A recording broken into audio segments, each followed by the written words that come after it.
बहुत समय पहले एक शहर में बहुत से लोग रहते थे। कुछ लोग इस शहर में रोजगार पाने की आशा में आए और वहीं बस गए। रोजगार मिलने के बाद वे अपना व बच्चों का पालन करते थे और भगवान में भी ध्यान लगाते थे। लेकिन कहते हैं ना कि मनुष्य की इच्छाएं कभी समाप्त नहीं होती। एक के बाद एक इच्छा के बाद तृष्णा बढ़ती ही जाती है। अपनी इच्छाओं की पूर्ति के लिए यह गलत तरीके से धन कमाने की सोचता है और इसी कारण से वह ईश्वर को भी भूल जाता है। मनुष्य अपनी आवश्यकताओं के अधीन होना शुरू हो जाता है। इस शहर में अर्चना और उसका पति रमेश भी रहते थे। अर्चना धार्मिक प्रवृत्ति की थी। जो उसके पास था उसी में खुश थी। उसका पति एक फैक्ट्री में नौकरी करता था और जो भी वह कमाता था उसी में दोनों का गुजारा अच्छी तरह से हो जाता था। लेकिन बुरा वक्त आते हुए देर नहीं लगती। रमेश की दोस्ती बुरे लोगों से हो गई और वह गलत रास्ते पर चलने लगा। रमेश को शराब, जुआ, रेस का शौक लग गया। वह पहले से ही जमा की हुई धन राशि को खत्म करने लगा। अर्चना घर के काम काज में ही लगी रहती, पति की सेवा करती, वह पूजा पाठ में ध्यान लगाती। अब रमेश शराब पीकर अर्चना को मारता पीटता भी था। घर में खाने की भी लाले पड़ गए। रमेश अर्चना को गालियां भी देता था। अर्चना को अपने पति के व्यवहार से बहुत दुख होता था, लेकिन फिर भी उसने भगवान के प्रति अपनी श्रद्धा नहीं छोड़ी। वह हमेशा माँ लक्ष्मी से इस दुख को सहन करने की शक्ति मांगती थी। अर्चना की इस प्रकार की भक्ति से माँ लक्ष्मी का हृदय पिघल गया और उसी समय अर्चना को अपने कानों में आवाज आती महसूस हुई कि तुम्हारी आराधना सफल हो गई है। उठकर द्वार खोलकर देख कौन आया है। अर्चना ने देखा कि एक तेजस्वी ब्राह्मण उसके दरवाजे पर खड़ा है। उस ब्राह्मण ने कहा, जय माँ लक्ष्मी बोलो, माँ ने तुम्हारी प्रार्थना सुन ली है और कुछ खाने की सामग्री, आटा, दाल व घी आपके घर में पहुंचाने के आदेश हुए हैं। अर्चना ने पूरी शक्ति से कहा, जय माँ लक्ष्मी।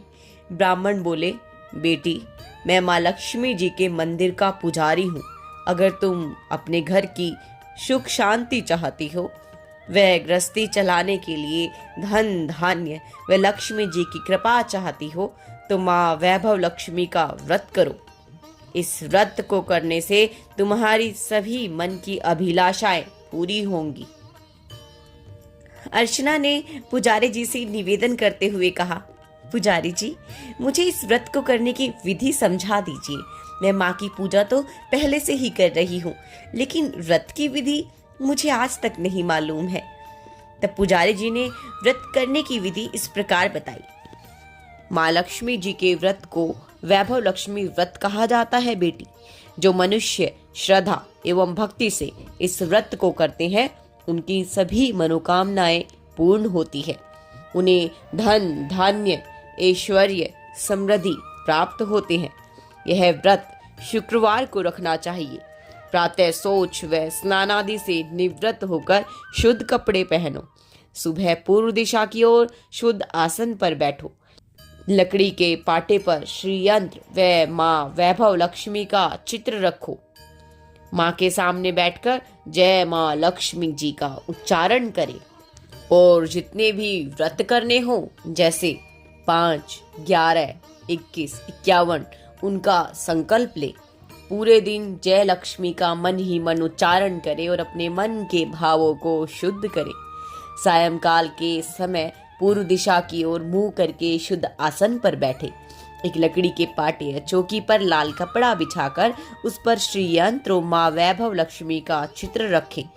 एक पीतल या कांसे की प्लेट या कटोरी रखें। उसमें कोई सोने या चांदी का आभूषण रखें। अगर आभूषण उपलब्ध ना हो पाए तो रुपये का सिक्का रख ले। माँ लक्ष्मी और श्री यंत्र के चित्र पर शुद्ध जल का छींटा, रोली, चावल और लाल कमल या गुलाब का पुष्प अर्पित कर दे।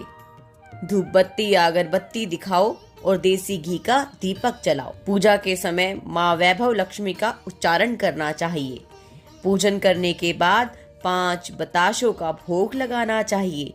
अपनी सामर्थ्य अनुसार फल तथा मिठाई का भोग लगाओ। तत्पश्चात प्रसाद को उपस्थित भक्तजनों में बांट देना चाहिए। माँ वैभव लक्ष्मी के जितने व्रत का संकल्प लिया हो उतने व्रत को करने के पश्चात उद्यापन कर दो। उद्यापन के लिए आखिरी शुक्रवार को प्रातःकाल से उसी प्रकार पूजा करके सायंकाल को उद्यापन करो। उसके लिए आप 11, 21 कन्याओं या सौभाग्यशाली स्त्रियों को शुद्ध प्रकार से भोजन कराओ। भोजन में खीर अवश्य होनी चाहिए बेटी। इसके बाद आप 11, 21 या 101 या 51 माँ वैभव लक्ष्मी व्रत कथा की प्रतिमा भेंट में दो। माँ वैभव लक्ष्मी व्रत कथा की प्रतियां भेंट करते समय सबके माथे पर रोली या कुमकुम का तिलक लगाओ और कहो कि माँ वैभव लक्ष्मी ने जैसे हमारी मनोकामना पूर्ण की है वैसे ही आप सबकी मनोकामना भी पूरी करे। ऐसा कहकर वह पुजारी चला गया। अर्चना ने आटा, दाल वगैरह घर के अंदर रखा। दूसरे दिन शुक्रवार था।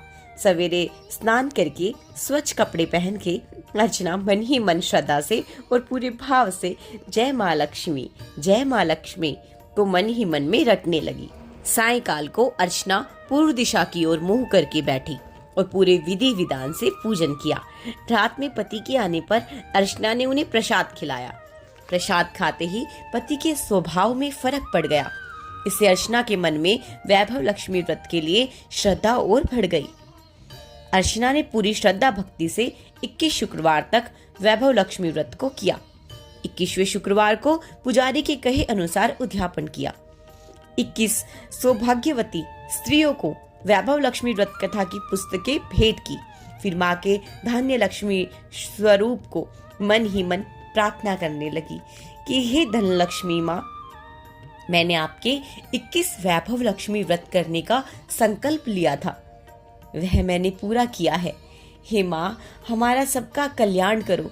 जिसे संतान ना हो उसे संतान दो। सौभाग्यवती स्त्री का सौभाग्य अखंड रखो। गवारी लड़कियों को मनभावन पति दो। जो भी आपका यह चमत्कारी वैभव लक्ष्मी व्रत करे उनकी सब विपत्ति दूर करना। सब पर अपनी कृपा दृष्टि रखना। हे माँ, हमारा प्रणाम स्वीकार करो।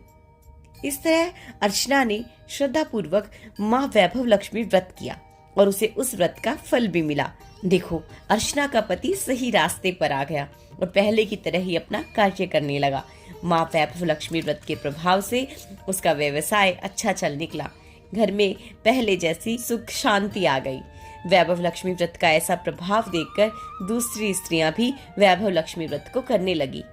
हे माँ वैभव लक्ष्मी, जैसे आप अर्चना पर प्रसन्न हुई उसी तरह आप सब पर प्रसन्न हो। सबको सुख शांति प्रदान करो। जय माँ वैभव लक्ष्मी।